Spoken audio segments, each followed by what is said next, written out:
First unit में आगे हम डिस्कस कर रहे हैं सिग्निफिकेंट फिगर्स। सिग्निफिकेंट फिगर्स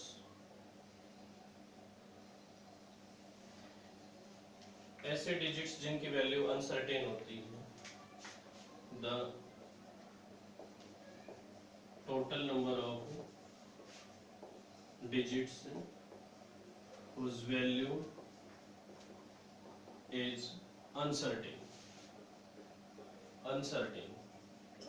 जिनकी वैल्यू अनसर्टेन होती है, ऐसे टोटल नंबर ऑफ डिजिट्स को हम क्या कहेंगे? सिग्निफिकेंट फिगर्स कहेंगे।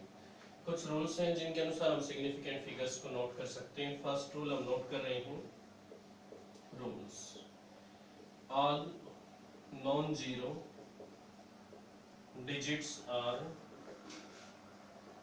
सिग्निफिकेंट। जितने भी नॉन जीरो डिजिट्स हों सारे सिग्निफिकेंट होंगे। जैसे हम नोट करते हैं 1 2 3 9 6, तो इसमें जो सिग्निफिकेंट फिगर्स होंगी वो हम 5 नोट करेंगे। नॉन जीरो डिजिट जितने भी होंगे, नॉन जीरो डिजिट जितने भी हम नोट करेंगे वो सारे सिग्निफिकेंट होंगे। इसके अलावा अगर जीरो नॉन जीरो के बीच में आ जाए तो वो भी सिग्निफिकेंट होंगे। If non zero placed in between if zero, no, not non-zero, if zero placed in between non-zero,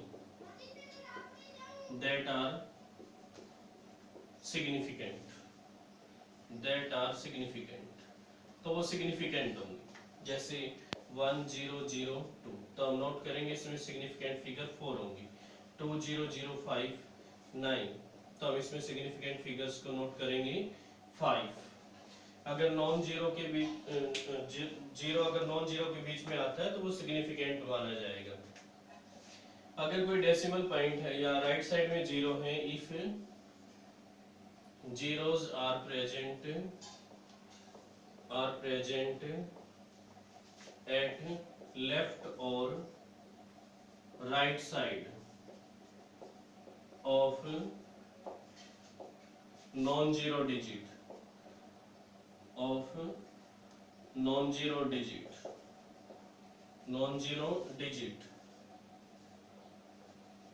are not significant।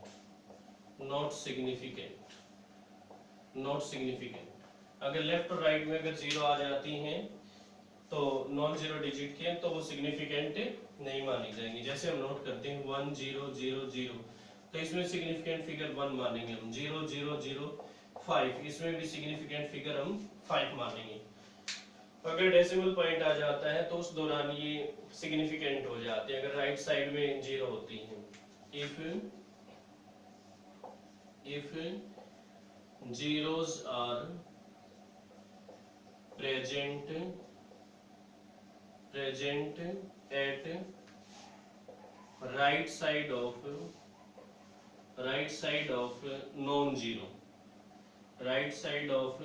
non zero with decimal point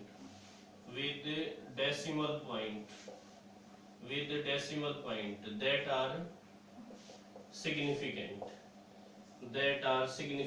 तो वो सिग्निफिकेंट मानी जाती हैं। अगर जीरोज हैं वो राइट साइड में प्रेजेंट होती हैं नॉन जीरो के, तो उस दौरान जैसे हम नोट करते हैं 1.000, तो इसमें सिग्निफिकेंट फिगर 4 मानी जाएंगी। मींस डेसिमल पॉइंट अगर आ जाए तो उसके बाद जीरो आती है तो वो हम सिग्निफिकेंट मानेंगे। नंबर 5 हम नोट करते हैं, if value less than 1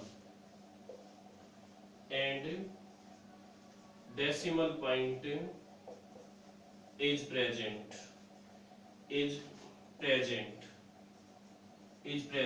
then zeros are not significant, तो उस दौरान जो जीरो है वो सिग्निफिकेंट नहीं होंगी। जैसे हम यहाँ पे नोट करते हैं 0.005। तो इसमें हम सिर्फ एक सिग्निफिकेंट फिगर मानेंगे, इसमें वैल्यू 0, इसमें वैल्यू 1 से कम है, इसलिए हम नोट करेंगे इसमें सिग्निफिकेंट फिगर सिर्फ एक ही मानी जाएगी। नंबर 6 हम नोट कर रहे हैं, if values are in exponential form then the numerical value is significant, not the exponential power। जो एक्सपोनेंशियल पावर से उनको हम सिग्निफिकेंट नहीं मानेंगे, बट जो न्यूमेरिकल वैल्यू है उसको हम सिग्निफिकेंट मानेंगे। जैसे 1.6 इंटू 10 पावर 23, तो इसमें सिग्निफिकेंट फिगर सिर्फ इन दोनों को ही मानेंगे, इसमें दो ही सिग्निफिकेंट फिगर से प्रेजेंट होंगे। तो ये कुछ रूल है जिनके अनुसार हम सिग्निफिकेंट फिगर्स को डिटरमाइन कर सकते हैं। आगे हम यहाँ पे नोट कर रहे हैं यूनिट एनालिसिस या डायमेंशनल एनालिसिस या पैरामीटर्स हम नोट कर सकते हैं, डायमेंशनल पैरामीटर्स जिनमें हम नोट करेंगे जैसे 1 इंच किसके इक्वल होगा 2.54 सेंटीमीटर। तो हम नोट करेंगे 2.54 सेंटीमीटर डिवाइड बाय 1 इंच किसके इक्वल होगा 1 के इक्वल होगा, और 1 इंच डिवाइड बाय 2.54 सेंटीमीटर भी 1 के इक्वल होगा। तो इस तरीके से हम डायमेंशनल पैरामीटर्स को नोट कर सकते हैं, यूनिट्स को कन्वर्ट कर सकते हैं, डिफरेंट कन्वर्जन्स को हम इसमें इस तरीके से नोट कर सकते हैं। डायमेंशनल एनालिसिस के बाद हम नोट करते हैं कुछ दो टर्म्स और हैं इसमें, प्रिसीजन एंड एक्यूरेसी। कुछ वैल्यूज जो कि फिक्स वैल्यू होती हैं, जो कि एक फिक्स वैल्यू होती है उसको हम एक्यूरेसी बोलेंगे, और प्रिसीजन की जो वैल्यू होती है वो नियर बाई होती है। Precision and accuracy.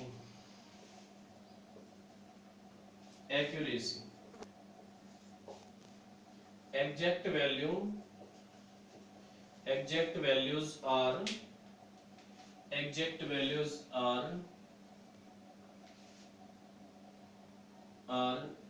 accurate। Exact values are accuracy means experiment जब हम करते हैं तो एक्सपेरिमेंट के दौरान ज्यादातर वैल्यूज जो है वो नियर बाई आती है, उसको हम प्रिसीजन बोलेंगे। उसको हम प्रिसीजन बोलेंगे। Near by values are precision during the experiment.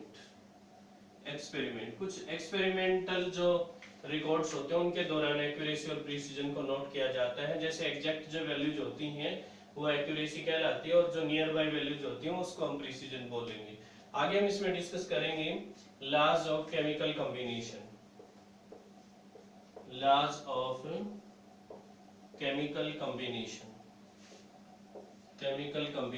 Chemical combination के जो लॉ हैं उनके बारे में डिस्कस करेंगे। जब दो केमिकल्स कंबाइन करते हैं, एलिमेंट जो कंबाइन करते हैं, तो उसके दौरान कुछ लॉ एप्लीकेबल होते हैं, उन लॉज के बारे में हम डिटेल में डिस्कस करेंगे। सो सबसे पहले हम इसमें नोट कर रहे हैं law of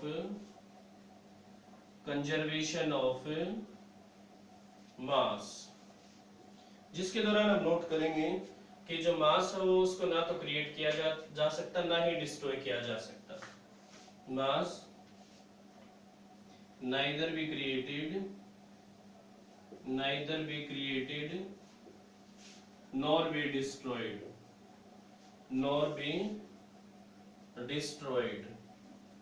in a chemical reaction। किसी भी केमिकल रिएक्शन में जो मास है उसको ना तो क्रिएट किया जा सकता